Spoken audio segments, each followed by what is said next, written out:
AC air handler that looks a little all jacked up.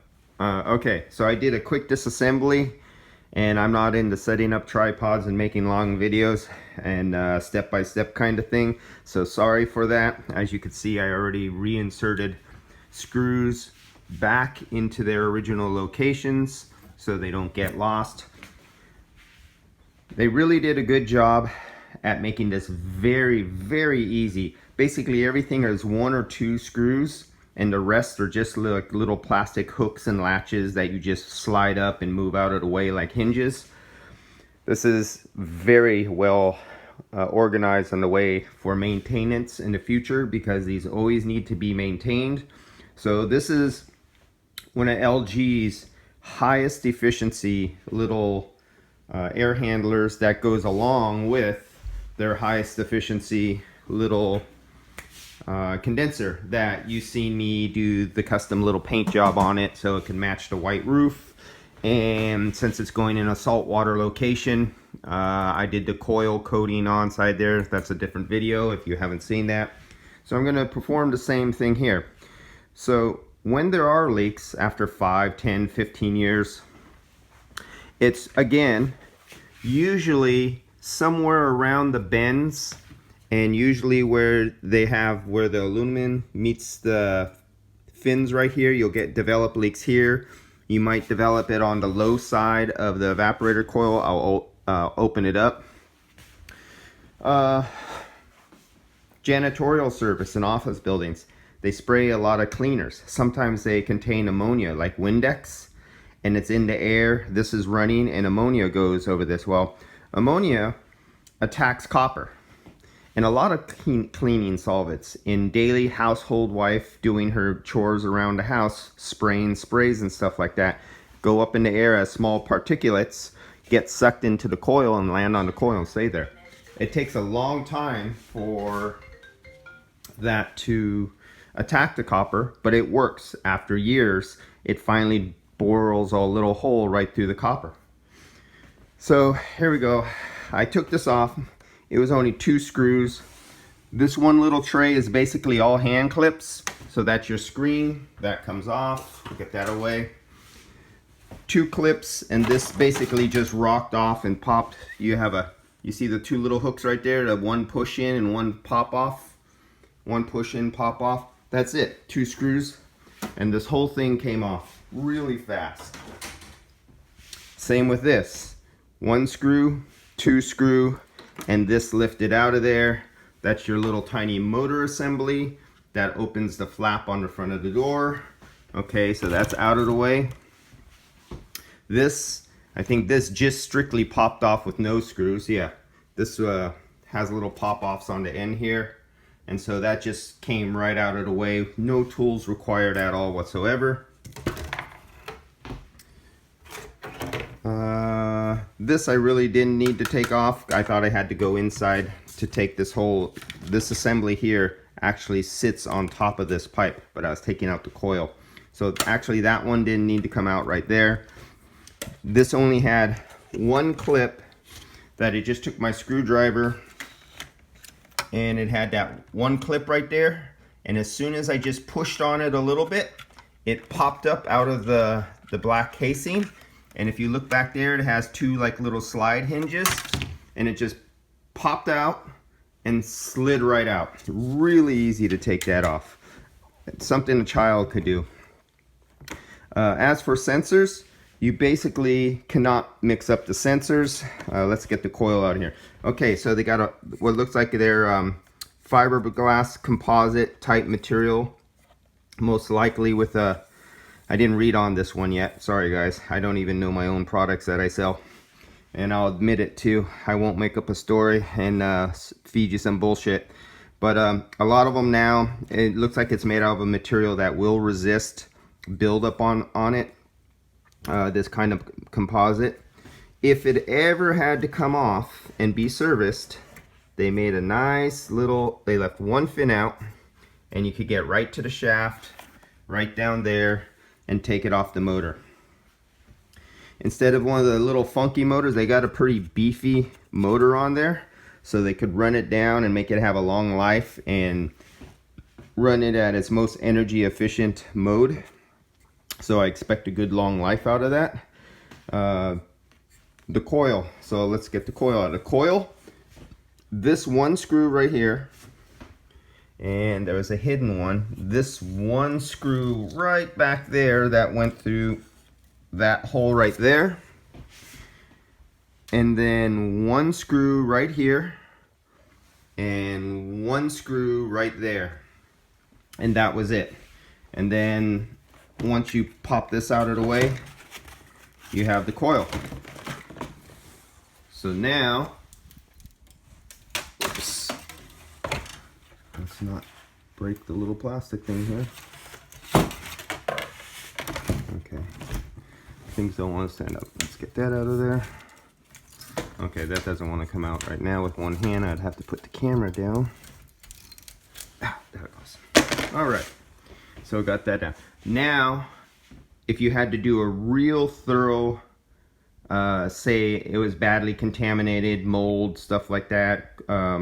Somebody had dogs and cats and lots of children. They lived in the dusty place, and they didn't maintain it for 5 years, and you come across this for service. Really easy. Probably take you about 50. Once you did it a few times, probably take you 10-15 minutes. 15 minutes would be pushing it. If you did this for this is a 10-minute job. What else? So this is gonna get a coil coating. What I'm mostly going after is protecting the bends, the ends, the welds, the copper, and right where the copper goes through the steel to aluminum. This is where, if anything is sprayed into air and there's anything acidic, highly alkaline, any salts that are in the air that accumulate with the runoff from the condensation build up, and it becomes galvanic, and you get electrolysis building up, and that's where you get your pitting and rotting at any tubes. So I'll be treating and coating this coil with the epoxy coating, the golf cloths, just like I did this one here that you see is nice and blue. It no longer looks like that. That was done in past videos. This will get the same treatment, and then it'll all go back together. I might treat, if I can, there is a coating product that can go on like plastic pans and stuff like that, and it puts a coating that resists mold and mildews, and anti-fungicide kind of stuff. I'm not sure if I'll do that to the coil here. And not much to look after. It's a very, very simple circuit design. The actual design of the circuit itself, I mean, there ain't $10 in components in that whole, well, we know they charge us more, but if you know anything about electrical and circuit board manufacturing, they got a $10 circuit board here. So there's nothing complicated. You got a glass fuse down there. So very, very simple, and this is their most energy efficient model, which I'll show you the model number so you can see. If you want to Google this, if my thing wants to focus, come on, get right there. So this model number down there, or is it over there? There it goes.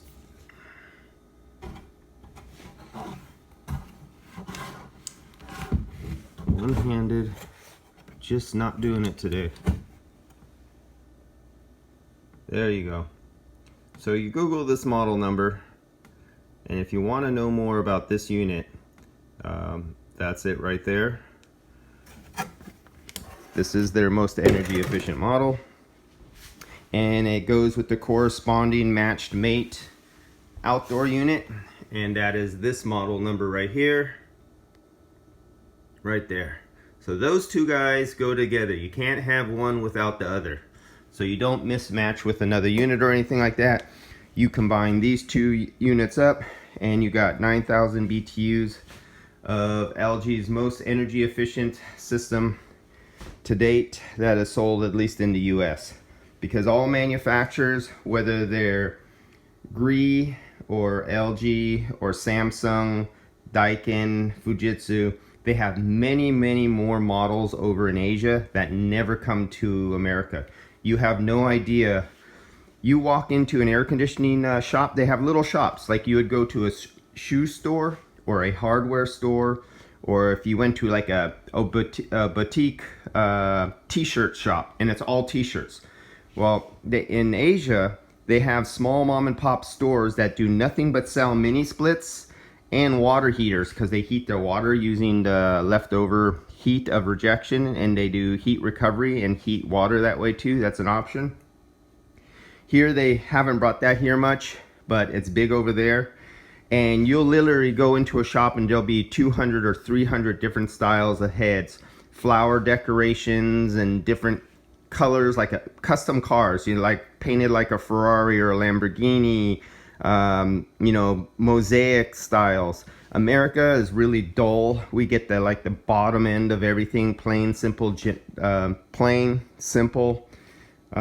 Keep the part number count down. Don't make it too complicated. I mean, America gets dumbed down on air conditioning really bad. You have no idea how little we have here in the United States when it comes to inverter and mini split systems. I remember I did a video a long time ago because I went to Asia for almost 20 years, and I would always, every time I went on vacation, and whoever I was with would always get kind of upset because I was amazed by the Daikin units and degree and everything like that before they ever came to America or they were big time. I'd like be studying all their air conditioning systems over there. They didn't have Train or Courier, our big old giant round boxes with our big air handlers and ducted systems. No, they didn't have that stuff. They had, everything was inverter driven going back 30 some years ago. 50, no, actually I think it's almost 50 years now. Panasonic and Daikin joint venture, kinda, a long time ago, made the first inverter drive big VFR systems. But that's history. Americans were still using basically Model T's crank start kind of AC and heating and water heating systems. Asia was way ahead of us in energy efficiency. So that's it on this. The next time you'll see this, it'll be a nice color blue, and it'll get a epoxy encapsulation, and it'll be totally sealed. Alright guys, you'll see this when it's back together again. See ya.